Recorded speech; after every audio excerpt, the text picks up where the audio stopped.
तो हमारे इंडिया में टिकटॉक को बैन करने से जो चीन का नुकसान है वो कितना बड़ा होने वाला है। तो भारत सरकार ने कई सारे चीन के पॉपुलर ऐप्स को इंडिया में बंद करने का निर्णय लिया है और ये पूरे ऐप्स का नंबर है वह 59 है, जिसमें से कई सारे बहुत ही पॉपुलर ऐप्स भी हैं। और इस फैसले पर हमारी जो गवर्नमेंट है उसने यह कहा है कि इसके हमारे पास जो जितनी भी इंफॉर्मेशन थी इन ऐप्स के रिलेटेड उस अकॉर्डिंग ये जो ऐप्स हैं ये यूज़र्स की कई सारी एक्टिविटीज़ को रिकॉर्ड करते हैं जो हमारी इंटीग्रिटी को, हमारी सिक्योरिटी को अफेक्ट करता है। और इसी के लिए इन्होंने कई सारे ऐप्स को ब्लॉक किया है हमारी कंट्री में, जैसे कि TikTok, Xender, WeChat, CamScanner, UC Browser, SHAREit, ऐसे ही कई सारे ऐप्स हैं जो कि हमारी कंट्री में सरकार ने ब्लॉक किए हैं।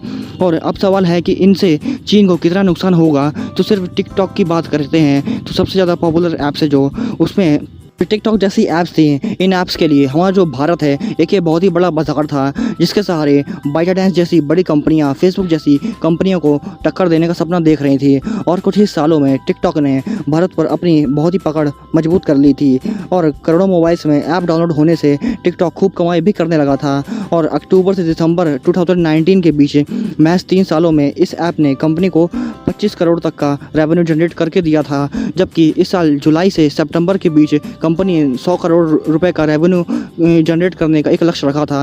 यानी कि वह चाहती थी कि जुलाई से सितंबर तक पूरे 100 करोड़ रुपए जनरेट किए जाए इंडिया से। और भारत में टिकटॉक को करीब 47 करोड़ बार डाउनलोड किया जा चुका था और इसके कुल यूज़र्स जो थे वह 30% पूरे इंडिया में ही आते थे। यानी कि 100% में से 30% जो पूरा यूज़र बेस था ये इंडिया से जाता था। और भले ही रेवेन्यू के मामले में यह जो ऐप था ये फेसबुक से थोड़ा कम था, लेकिन यूज़र बेस में ये फेसबुक से भी बहुत ही ज़्यादा इसकी रीच थी। यानी कि जो फेसबुक यूज़ होता है उसे कंपेयरिंग में ये टिकटॉक है लगभग सेम था या उससे थोड़ा ज़्यादा ही था। और टिकटॉक के अलावा हमारी इंडिया पर इनका भी एक बहुत ही बड़ा मार्केट था, जो कि सभी चाइनीज़ ऐप्स हैं जैसे कि SHAREit, UC Browser, UC News, Helo, Likee, WeChat, Vigo, CamScanner, Clean Master, ये सभी जो ऐप्स हैं इनकी रीच बहुत ही डीपली थी हमारी इंडिया कंट्री पर, जिसे कि बैन किया गया है। और इससे चाइनीज़ कंट्री को एक बहुत ही बड़ा नुकसान होने वाला रेवेन्यू का मामले में तो। और अधिकतर ऐप्स का यूज़र बेस करोड़ों में था और इनकी खूब कमाई भी हो रही थी। तब आप समझ सकते हैं कि इनके बैन होने पर चाइनीज़ को कितना बड़ा झटका लगने वाला है। तो चलिए इस टॉपिक के अलावा हम चलते हैं अपने नेक्स्ट फैक्ट पर। तो फैक्ट यह है कि रोज़ाना हर इंसान लगभग 30% से ज़्यादा समय अपना, यानी कि 30% से ज़्यादा टाइम पूरा इमेजिनेशन करके, यानी कि कल्पनाओं को करके ही बिता देता है। यानी कि वह सोचता रहता है कि मेरे साथ फ्यूचर में कैसा होगा, अच्छा होगा या ख़राब होगा, कहीं मेरा ये फ्यूचर काम बिगड़ तो नहीं जाएगा, और पास्ट मेरे साथ ऐसा गलत क्यों हुआ था और उसके कारण क्या थे, और फ्यूचर में क्या क्या करना है। और जो भी कई सारी प्लानिंग होती हैं, अच्छा या ख़राब प्लानिंग, इन सब को सोचते सोचते जो इंसान का समय होता है वह 30% निकल जाता है पूरे दिन का। और ये सभी परसेंट पर इम्प्लाई नहीं होता है, यानी कि ये वेराई करता है पर्सन टू पर्सन, और ये एवरेज निकाला गया है किसी भी पर्सन के। और क्या आप इस बारे में जानते हैं कि पूरी दुनिया की, यानी कि वर्ल्ड की सबसे छोटी, यानी कि स्मॉलेस्ट सैटेलाइट कौन सी है और वो कहाँ पर बनाई गई थी? तो ये जो सैटेलाइट है ये हमारे इंडियन एक छोटे से बच्चे के द्वारा बनाई गई थी। यानी कि किसी बड़े साइंटिस्ट ने मिलकर इसे नहीं बनाया है, बल्कि ये 18 साल के लड़के द्वारा बनाई गई है।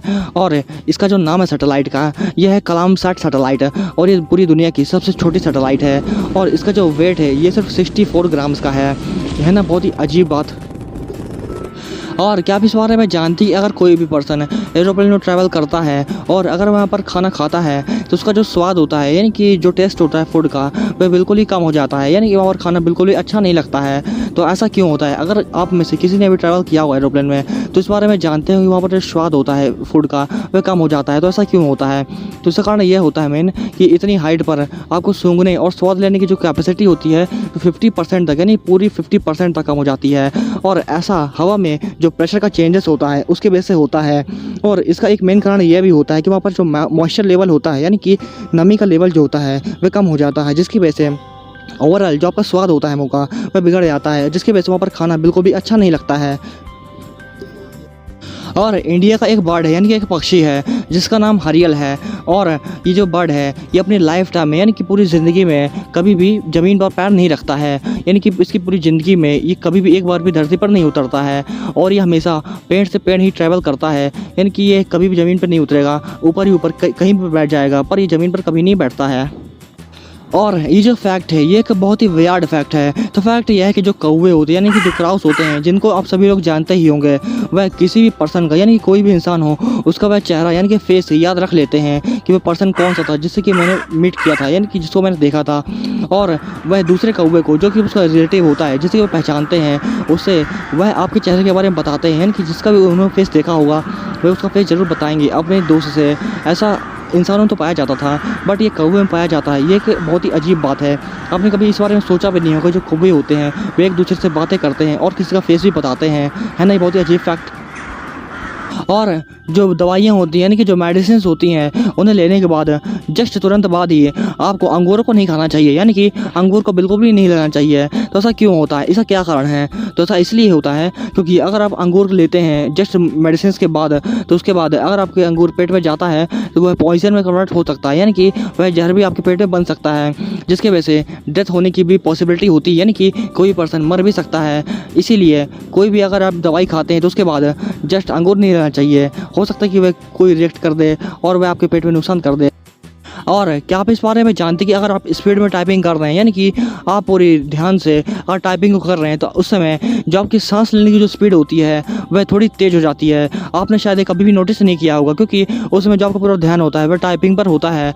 बट ऐसा होता है कि अगर कोई भी इंसान जो होता है वह बहुत ही लगन के साथ टाइपिंग कर रहा होता है अपने मोबाइल पर स्क्रीन पर, तो उसकी जो सांस लेने की स्पीड है वह थोड़ी सी तेज़ हो जाती है। और क्या आप इस बारे में जानते हैं कि जो वर्ल्ड पैंडेमिक, यानी कि वैश्विक महामारी कोरोना वायरस है, जो कि ऑल ओवर द वर्ल्ड फैल चुका है, यानी कि दुनिया में ऐसा कोई भी देश नहीं बचा है जहाँ पर कोरोना वायरस ना हुआ हो।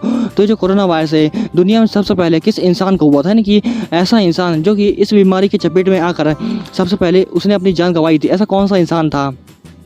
तो ये जो इंसान था ये वुहान सेंट्रल अस्पताल में नेत्र रोग विशेषज्ञ था, यानी कि ये जो पर्सन था ये एक डॉक्टर था, जो कि आइस का डॉक्टर था। और इनकी जो एज थी, यानी कि उम्र वह 34 साल की थी, यानी कि 34 ईयर के ये आदमी थे।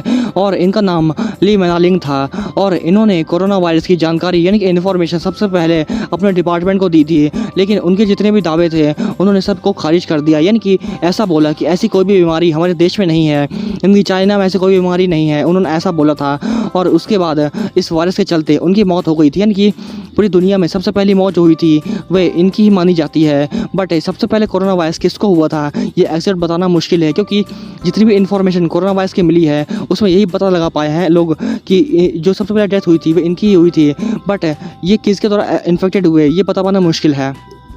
और अगर आपके पास कोई भी अपना ग्रुप है, यानी कि अगर आप किसी भी ग्रुप के मेंबर हैं, ये सोशल मीडिया ग्रुप को छोड़कर, यानी कि कोई भी डिजिटल ग्रुप को छोड़कर, व्हाट्सएप सोशल मीडिया ग्रुप को छोड़कर कोई भी ऐसा फिजिकल ग्रुप हो जिसकी आप मेंबर हो, और अगर आप इस बारे में पता लगाना चाहते हो कि उस ग्रुप का सबसे इंपॉर्टेंट व्यक्ति, यानी कि सबसे खास व्यक्ति कौन सा है जो कि इस ग्रुप के लिए रियल में फ़ायदेमंद है, यानी कि इस ग्रुप के लिए कुछ काम कर सकता है, तो आप ये काम करके उस बारे में पता लगा सकते हैं कि जो कोई भी इंसान है जो वह कौन सा इंसान है जो कि इस ग्रुप के लिए सबसे ज़्यादा इंपॉर्टेंट है।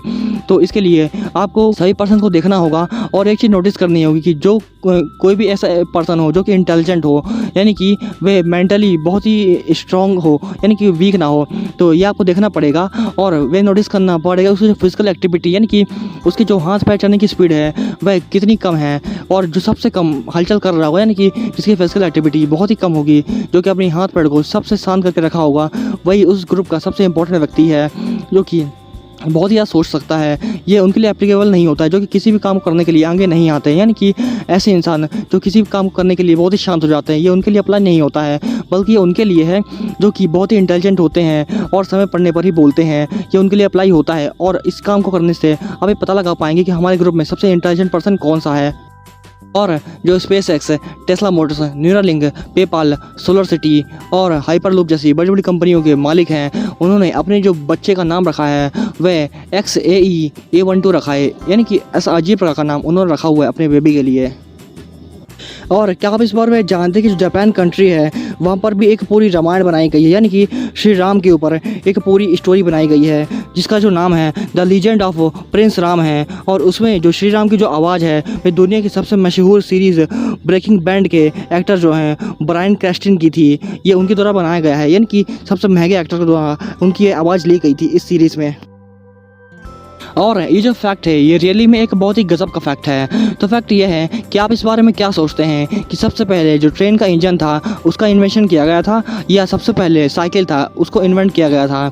तो एग्जैक्टली आप इस बारे में ये सोचेंगे सबसे पहले साइकिल का इन्वेंशन किया गया था, क्योंकि साइकिल जो है ये बहुत ही सिंपली वे बन जाती है, जबकि ट्रेन के इंजन को बनाने के लिए बहुत ही हाई टेक ज़्यादा टेक्निक की ज़रूरत पड़ती है, यानी कि उसमें साइंस जो है वह थोड़ी हाई लेवल की यूज़ होती है। जबकि जो अपनी साइकिल है ये तो आसानी से बन जाती है, बट फिर भी ऐसा नहीं हुआ था, क्योंकि जो ट्रेन का इंजन है सबसे पहले वह कोयले से चलने वाला था और वह 1820 में ही बना लिया गया था, जबकि साइकिल का इन्वेंशन काफ़ी समय बाद किया गया। यानी कि जो ट्रेन का इंजन है वह साइकिल के पहले ही बना लिया गया था, क्योंकि उस समय साइकिल किसी को सोच ही नहीं थी, यानी कि साइकिल चीज़ भी कुछ हो सकती है साइकिल जैसी जो कि चलेगी टू व्हीलर में, ऐसा किसी ने सोचा ही नहीं था।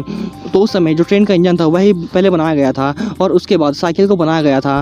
तो आप इस बारे में समझ रहे होंगे कि भले ही ये जो साइकिल है बहुत आसानी से बनाई जा सकती है, बट थॉट भी होना चाहिए, यानी कि किसी को सोचना भी आना चाहिए कि पहले ऐसे भी सिंपल चीज़ बनाई जा सकती है, और इसकी वजह से ही जो साइकिल है वो बाद में डिस्कवर हो पाई। और जो महाराणा प्रताप राजा थे जिनके बारे में आप में से शायद ही कोई ना जानता हो, क्योंकि वे एक ऐसे राजा हैं जिनके बारे में सभी लोग लगभग जानते हैं, क्योंकि अपनी हिस्ट्री के एक बहुत ही अच्छे इंसान थे और बहुत ही पावरफुल राजा थे। और उनके बारे में एक यह फैक्ट है कि उनका जो घोड़ा था वह उन्हीं की तरह एक बहुत ही पावरफुल घोड़ा था। तो वह इतना ज़्यादा पावरफुल था कि युद्ध के समय जो उनका घोड़े का नाम जो था वह चेतक था, उसे चेतक को मुँह पर हाथी का जो मुखौटा होता है वह पहनाया जाता था, यानी कि जैसा हाथी होता है फ्रंट का फेस है उसे बिल्कुल उसी तरह का फेस पहना दिया जाता था। और अब आप इस बारे में सोचेंगे ये कैसी अजीब चीज़ है, आखिर इस ट्रिक से क्या फ़ायदा होता रहा होगा उस युद्ध में। तो इसके पीछे यह फैक्ट है कि अगर युद्ध में अगर किसी भी घोड़े को जो कि एक बहुत ही बड़ा घोड़ा है, अगर उसमें फेस में अगर उसे हाथी का मास्क पहना देंगे तो सामने वाला जो हाथी है, यानी कि जो सामने वाले हाथी से एक पर्सन आ रहा है जो कि युद्ध में अपोजिट साइड से है, तो ये सोचेगा हाथी कि सामने ही एक हाथी ही है और वह मारने से बचेगा, यानी कि अगर वह हाथी होगा उसकी जगह पर तो उसे नहीं मारेगा, जबकि अगर घोड़ा होगा कोई तो उसे आसानी से कुचल सकेगा, वह सोचेगा ये बहुत कमज़ोर है और उसे मारेगा भी। तो ऐसा इसलिए किया जाता था क्योंकि वह हाथी है और बहुत ही तेज़ से नहीं भाग सकता है, बल्कि जबकि वह जो घोड़ा होता था उनका वह बहुत ही तेज़ी से अपना काम कर पाता था और वह हाथी होने का भी फ़ायदा ले लेता था, जिसकी वजह से महाराणा प्रताप को ओवरऑल पूरे युद्ध में फ़ायदा होता। और अगर आपको हमारी यह वीडियो इंटरेस्टिंग एंड इन्फॉर्मेटिव लगी हो तो इस वीडियो को लाइक ज़रूर करें और हमारे इस चैनल को सब्सक्राइब करें। And thanks for watching this video.